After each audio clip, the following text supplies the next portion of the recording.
বন্ধুরা, তো দেখো আজকে সবজি বাজার করেছি 10 টাকা, সব কিছু 10 টাকা। তো চলো তোমাদের দেখাই।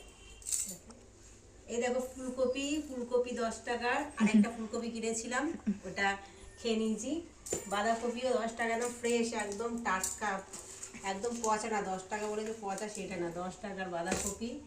গাজর, শিম কিনেছি, মটরশুঁটি, বেগুন, একদম ফ্রেশ বেগুন, সব 10 টাকা। আরও ছিল, আমি রান্না করে খেয়েছি। পালং শাক দেখা, এ দেখো পালং শাক পুরো ফ্রেশ 10 টাকার। আজকে 10 টাকার বাজার হয়েছে, পুরো টাটকা জিনিস, একদম পচা না। সবভাবে পচা, কিন্তু তোমাদের সামনে দিয়ে দেখিয়ে নিলাম। পুরো সবজি এদিকে আছে, পটল আছে, যে মাচার পটল মনে হয়, দেখা আমাকে দেখা। এ দেখো পটল, সব 10 টাকা। লঙ্কা দেখো, সাইজগুলো লঙ্কা দেখো, বড় বড় লঙ্কা, সব 10 টাকায় বাজার। তো কেমন লাগলো অবশ্যই জানিও। টাটা।